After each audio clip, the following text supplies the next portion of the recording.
Саламатчыр товарақтар. Мың баланың актері Асылхан Төлепов. Мүсейім, енді біз міне столовойда отырмыз. Столовойда отырсақ та кішкене сәлеміміз айтайық деп.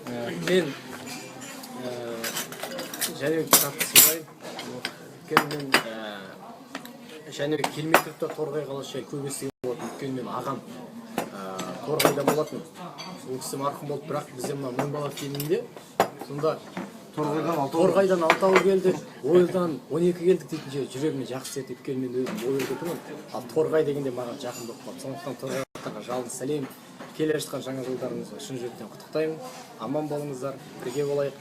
Жазда бізде мың баланың актерлары барлығы сіздерге жазға келеді. Алла қаласа. Алла қаласа, иә. Жәнібек, саған да сәлем. Бүткіл ата-аналарыңызға жалынды сәлем.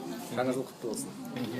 Я жаңа жыл құтты болсын, жаңа жыл құтты болсын. Мерей Маханов, режиссер, көк тарландарында түсіп отқан актер. Балаға түсті. Балаға түсті. Окружение Сартай. Ну это кім Мына кішкентай Таймастың кішкентай кезін ойнаған бала. Давай, бір сөз айтып жүр. Жаңа жылдарыңызбен Торғайлықта. Аман болыңыздар. жарайсың.